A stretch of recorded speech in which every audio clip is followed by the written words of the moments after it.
Hello, One Take Shire here, and today I'm telling one of my favorite stories, the story of Baldur's Gate 3, a video game that should not exist. So to tell this story, we have to go way back to the beginning of the video game industry in the 1980s and 1990s. Really, let's go back to the 1980s because video games were essentially first being invented.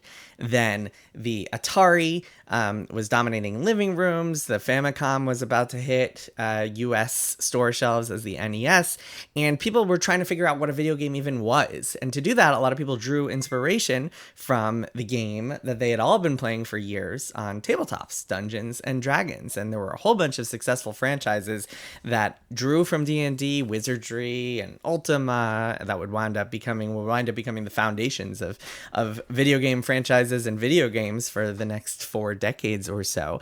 And at the same time, TSR, which was the maker of D&D, decided, hey, everyone's taking our ideas, we might as well make our own games. And they wound up partnering with a couple of different developers to make Dungeons and Dragons games, and a whole bunch of them, more than a dozen D&D games came out during that time period in the 1980s and 1990s, varying quality, I would say. At the same time, there was a publisher named Interplay that was on the rise, led by this guy named Brian Fargo, who might not be a household name to gamers, but is actually one of the forefathers of the video game industry, someone who has played an integral role in what we know of as games today, from Interplay to Blizzard and many more. Well, I'll tell his story down the road one day, more on him in the future. But Interplay had a subsidiary called Black Isle that was led by a guy named Fergus Urquhart. And Black Isle, it was responsible for a whole bunch of stuff. It published and made Fallout. I don't think it made the first Fallout game, but it wound up being involved with Fallout, and was working with a developer in Canada founded by some doctors named BioWare, which released a fairly successful game in 1995 called Shattered Steel with Interplay. At the same time, Interplay had actually acquired the license from TSR to make Dungeons and Dragons games, and they said, hey, BioWare, why don't we make a D&D game together? So BioWare teamed up with Black Isle to make what would be called Baldur's Gate, a role-playing game with these beautiful, for its time, of course, beautiful, although they've aged pretty well, beautiful isometric graphics and this detailed recreation of mechanics from Advanced Dungeons & Dragons, including the very confusing THAC0 two-hit armor class 0, as the acronym was called, which essentially meant that the lower the number you saw when you equipped armor was, the better it was, which was extremely confusing because you would be like equipping some like terrible leather armor and it would have a higher number than the plate mail that you could equip. You had to just remember that negatives were a good thing. But still, this game, despite some quirks of AD&D, this game was the full package. It had a huge world. It had a ton of quests with like a lot of different potential solutions to them. It had characters who would just interact with each other and disagree with your actions and even leave your party if they didn't like what you were doing. If you were kind of like a good aligned character and you were doing the kind of quote unquote good responses to quests and doing good actions in quests, then the evil characters in your party would be like, hey, what the fuck? And they would just bail. Or sometimes they would pick a fight with you and turn hostile. You could be good or evil or anything in between. It really, at the time, felt like this authentic recreation of this huge, well-crafted D&D campaign. And plus, it came with this sleeve, I think I still have mine somewhere, that had 5 CD-ROMs on it, which felt like a lot of value at the time. PC games, they used to be on CD-ROMs. Soon we're entering an era where nothing will be on discs, but it used to be that you would get 5 CD-ROMs with a single game. It also came with this booklet that had all this cool stuff in it. It was a very cool package. And of course, Baldur's Gate, they didn't really expect much from it, but it became this surprise hit. It wound up selling 1 million copies in its first year, helped Interplay turn some kind of negative financials around, led to an expansion and then a sequel, Baldur's Gate 2, which took things even further. Baldur's Gate 2 was this incredible evolution, released just 2 years after Baldur's Gate, with a much better story, a bunch of new subclasses, more elaborate side quests, and I think the most important thing that it brought to the table was a higher level cap and a higher level floor. So in Baldur's Gate 1, you started at level 1, which in D&D, for anyone out there who plays D&D knows, can make the first few hours a little bit rough, especially in those old D&D days, the Advanced Dungeons & Dragons 2.0 and such. You didn't have many skills you could do. There wasn't a lot you could do at level 1 other than just equip a weapon and whack things with it. The combat didn't get interesting until you got to level 3, 4, 5. By the time you got to Baldur's Gate 2, you had a lot more options, a lot more spells, a lot more skills. Like by the end of Baldur's Gate 2, you were fighting dragons and liches and delving into the Underdark. It was pretty damn cool. And then there was an expansion, Throne of Baal, which like took you into it basically made you a god. By the time you got to the level cap in Throne of Baal, you could do all sorts of crazy things and cast level 9 spells, and it was pretty damn cool.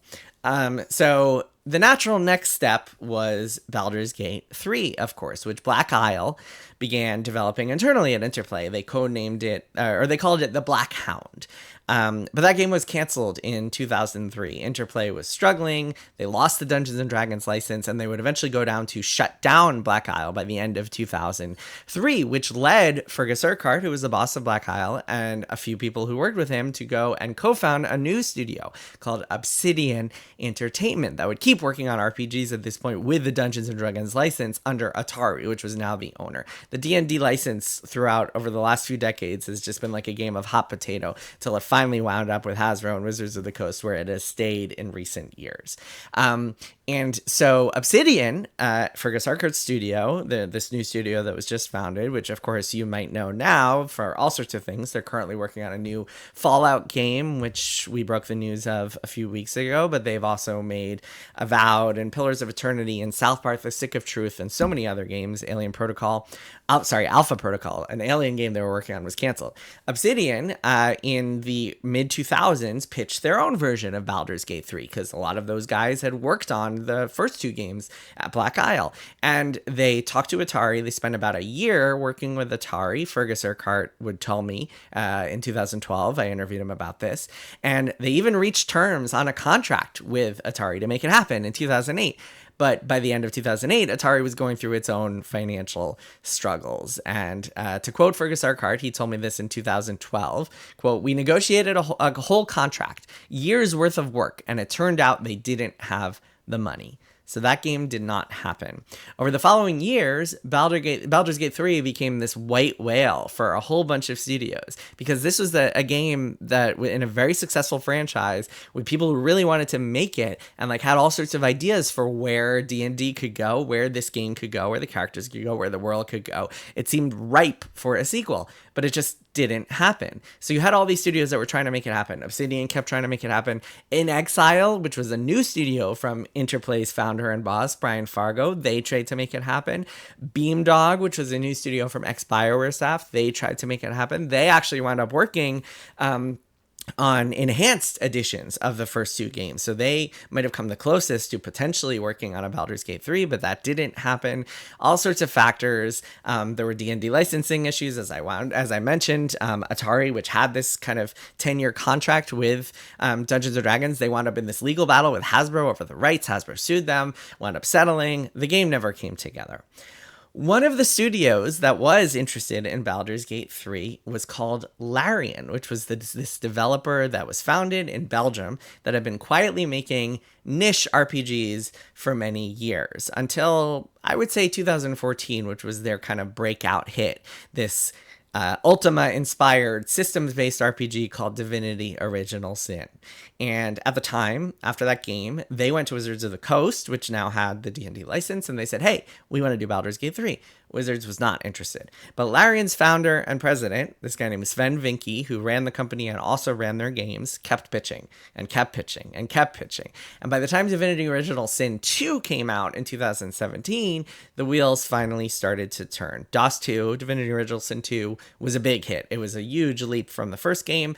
It had all sorts of things going for it. The system-based RPG set in this fantasy world where, as I mentioned in the last video about my most played Steam games, of which Baldur's Gate 3 and Divinity: Original Sin 2 are two of them, this is a game that said yes to the player a lot. Very inspired by the Ultima games, very inspired by quote-unquote immersive sims, and was very much a game in which you could just kind of play with systems to your heart's content. You could teleport anywhere you wanted. You could try to break things. You could carry around barrels and throw them at people and pick up anything in the game. It had all sorts of cool systems you could play with. It was a big hit, and Larian was becoming a well-known, kind of prestigious powerhouse studio.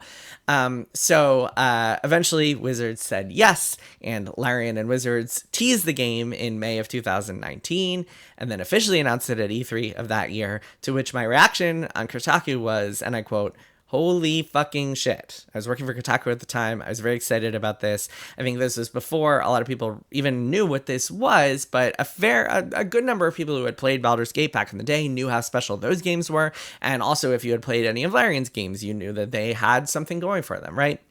So I wound up speaking to Sven Vinke, who's a guy I've interviewed quite a few times over the years, and Mike Burles, who was running D&D at the time. I wound up meeting with them at a hotel lobby during E3 of 2019 when they announced the game for my old podcast, Split Screen, and they told me the story of how it all come together.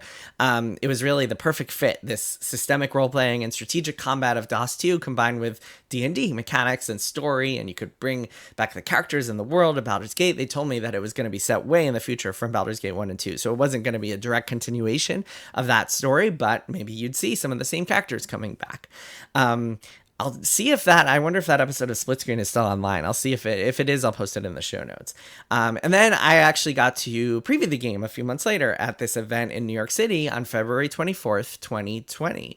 Whole lot of fun, very fun event. Sven Vinke wound up playing through this early section of the game where you're infiltrating the goblin camp and just would let the dice just take him wherever they took him, which means he messed up a lot. This was a time before they wound up adding weights to the dice to make them a little bit more player friendly. So there were all sorts of shenanigans, fireball shenanigans, I remember from that preview event. But of course, that would be the last preview event that I attended in a pre-COVID world, because the pandemic hit 2 weeks later, threw a monkey wrench into development on Baldur's Gate 3 and other games. In fact, I wrote a piece for the New York Times. There was a period after I stopped working at Kotaku, which was April of 2020, and before I started working at Bloomberg, which was May of 2020, I did a couple of freelance pieces for the New York Times, including one about how the COVID pandemic was affecting video game production. And I interviewed Sven Vinke about some of the hardships that COVID had brought, communication issues, performance capture issues, because they were putting so much into cinematics in this game. They needed to do a lot of motion capture and audio capture, voice capture, performance capture in a studio, and the studios were all closed because of COVID. You can't bring people in there. He told me at the time that they were at about 70 to 80% of their productivity, which I think was a common theme during those early months of COVID. So that put a monkey wrench into this whole situation. But still, Baldur's Gate 3 wound up entering early access that fall, in the fall of 2020, and reached a fair number of people, sold maybe 1 million, 2 million copies, something like that over the coming years, although it was incredibly buggy. But that period was very helpful for them because it allowed them to iterate and get player feedback and fix bugs on Act 1. There's a reason that Act 1 is the most polished of any parts of Baldur's Gate 3. Over the next 3 years, and it would take another 3 years of development. Larian wound up expanding, Vinke told me, from 140 to 450 people, and they ran into all sorts of issues along the way. I did a Bloomberg story about the development of this game in 2023, around the time when it came out, and Vinke told me about all sorts of obstacles that they ran into, in addition, not even counting the kind of the pressures and hard work and long hours that people on their staff had to work. But for example, the Russian invasion of Ukraine at the beginning of 2022 forced Larian to relocate staff and close one of its offices, which was in St. Petersburg, Russia, and help get people over the border and get people kind of safe from out of Ukraine and stuff. So all sorts of obstacles along the way. The biggest change for Larian was actually what I mentioned, which is adding cinematics to the game, because conversations in the Divinity games, in DOS and DOS 2 especially, were all done via text boxes. And you had audio, you had voice acting and narration and stuff, but there were no kind of close-ups of characters. There was no people moving around while they talked. It was all just, you would see the text text box in front of you and just watch the conversations unfold. And you would have the same isometric view, whether you were in a conversation or in a battle or walking around the world. So to do cinematics, I mean, when you play the game, it feels seamless, but that is a whole lot of work to do cinematics for every single conversation. And they needed this massive production pipeline with all sorts of people to work on the cameras and the lighting and a cinematics QA team to go through every cutscene and find all the bugs and log them and recreate them and so on and so forth. All sorts of programming work. It was a huge, huge effort. And that's the reason they had to expand from 140 to 450 people. Then in 2023, they ran into one more obstacle, which was that Bethesda's much hyped Starfield was announced for release in early September 2023, the same week that Baldur's Gate 3 was planned for. At the time, believe me, this seemed like a major problem because Starfield was set to be the next game from the makers of Starfield and Fallout 3 and the makers of Skyrim and Fallout 3 and Fallout 4. And it had a lot of hype surrounding it. People thought this was going to be a phenomenal new game. So Sven Vinke, he told me this for my Bloomberg story. He told me he calls a meeting with his team. Everyone's exhausted and burnt out, and they're just like sick of working on this game. They're nervous. He's about to say that he's delaying Baldur's Gate 3. And instead he goes, hey, we're moving this game 4 weeks earlier to avoid Starfield, which I think led to some cheers. A little bit of nervousness, but also some cheers. Probably a few more bugs than it would have shipped with otherwise, though, too. Because remember, as amazing as of a game Baldur's Gate 3 is, it did ship with quite a lot of bugs, especially in Act 3. So August 3rd, 2023, game finally comes out. It is a hit beyond what anybody expects. Anybody at Larian, anybody who's following this game, certainly beyond what I expected. And I expected it to be big, but not what it became. It sold many millions of copies. I don't know the final number, but it's like well up there. Let me see if I can find the final number right now. More than 20 million copies to date. Won a slew of Game of the Year awards, including the big one, Game of the Year. I remember talking to some of the Larian folks at the JW bar right next to where the Game Awards is hosted the night before the Game Awards. I was sitting with a bunch of them, some of their writers and publishing folks, and I was like, you guys know that you're winning this, right? And they were like, no, like it could be Tears of the Kingdom, could be whatever. I was like, come on, like enough with the false modesty nonsense. And they eventually kind of acknowledged it. They were actually planning on announcing, I think it was an Xbox port at the time. Like they were like, okay, Sven Vinke's going to come up. He's going to do his speech, and you should go watch his speech because it's a pretty good one. He's going to do his speech, and he's going to announce the Xbox port, and then Vinke forgot to announce it. So pretty funny sequence of events. They had to tweet it afterwards. So the game was a massive success, has set up Larian for the future pretty well. The secret behind its success, I would say, is beyond these miraculous circumstances that even made it possible, is that Larian is a unicorn in the video game industry. Larian is a studio that is the size of a AAA studio, more than 500 people at this point, but is still privately owned, which means that they are not susceptible. They are not.